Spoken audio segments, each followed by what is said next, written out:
చేస్తున్న రెసిపీ వచ్చేసి కర్ణాటక స్పెషల్ వంటకం బిసిబెల్లబాతు. బిసిబెల్లబాతుకు కావాల్సిన ఇంగ్రీడియంట్స్ మేము ఇప్పుడు చూపిస్తున్నాము. బిసిబెల్లబాతుకు కావాల్సిన పదార్థాలు: 1 గ్లాసు బియ్యము, 1 గ్లాసు కందిబేడలు, కొంచెం బఠానీ, కరేపాకు, కొత్తిమీర, కావలసిన మసాలా, చింతపండు రసం, పొటాటో, బీన్స్, క్యారెట్, టమోటా, పోపు కావాల్సిన ఆవాలు, జీలకర్ర, రెడ్ చిల్లీ, నూనె.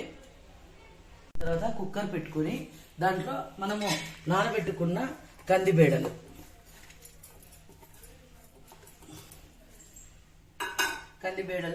తగినన్ని నీళ్లు వేసి, పొటాటో ముక్కలుగా చేసుకున్న పొటాటో, 1 గ్లాస్ కి ఎన్ని వాటర్ వేసి, అట్లా లేదు పులుసు అవన్నీ ఏం చెప్పేది. క్యారెట్, టమోటా,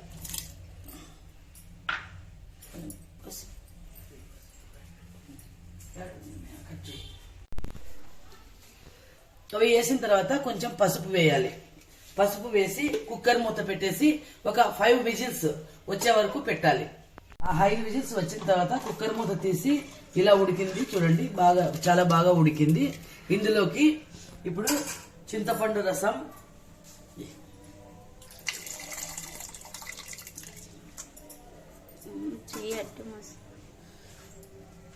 తగినంత ఉప్పు,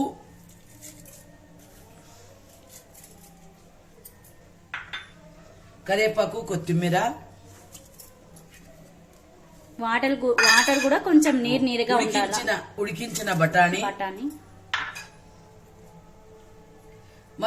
మసాలా పొడి.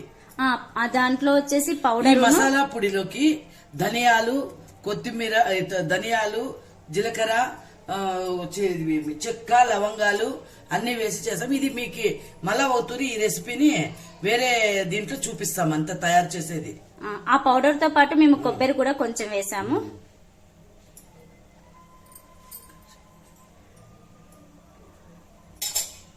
సాంబార్కు పోపు పెట్టుకోవడానికి ఆయిల్ వేస్తున్నాను. ఫస్ట్ బాండ్లీ పెట్టుకొని దాంట్లోకి ఆయిల్ వేస్తున్నాను.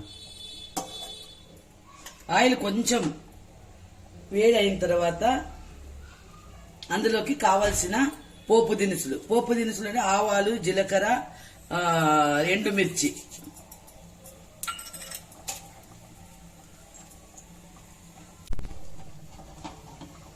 పోపు అయిన తర్వాత దీన్ని సాంబార్లో వేసుకోవాలి. ఏం పడదు కదా.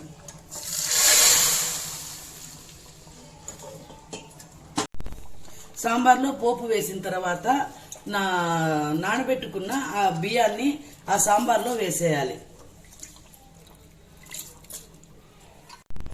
సో ఈ రెసిపీ వచ్చేసి వాటర్ ఎక్కువగా ఉండాలి. మనకి సాంబార్ రెడీ అయిన తర్వాత కూడా వాటర్ తక్కువగా ఉంది అనుకుంటే రైస్ వేసేటప్పుడు మనం ఒక 2 గ్లాసులు వాటర్ వేసుకోవచ్చు. ఇది ఎందుకంటే ఈ రెసిపీ వచ్చేసి మనకు రైస్ గట్టిగా కాకుండా జారుగా ఉండాలి కాబట్టి వాటర్ 2 గ్లాసులు తక్కువ ఉంటే వేసుకోవచ్చు. సో ఇది రైస్ వేసిన తర్వాత కొన్ని వాటర్ చాలుకుంటే వాటర్ వేసుకుంటాం కదా, అప్పుడు మనము విజిల్ పెట్టాల్సిన అవసరం లేదు. మామూలుగా గిన్నెలో పెట్టినట్లుగానే కుక్కర్లో అలాగే ఉడికించుకుంటే సరిపోతుంది. ఇప్పుడు చూడండి రెసిపీ అంతా రెడీ అయిపోయింది.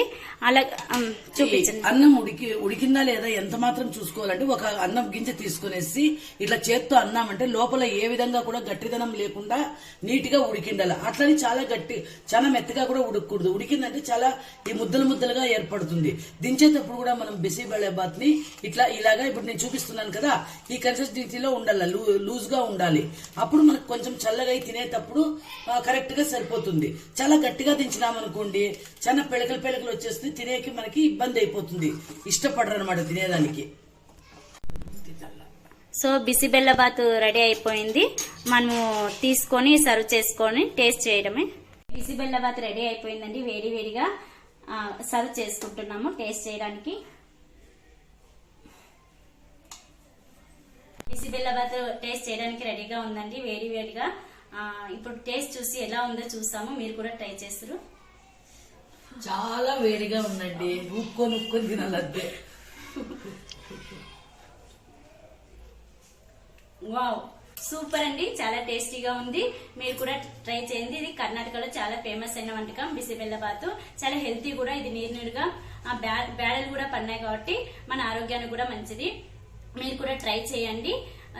సరే, మీకు నచ్చినట్లయితే లైక్ చేయండి, షేర్ చేయండి, సబ్స్క్రైబ్ చేయండి.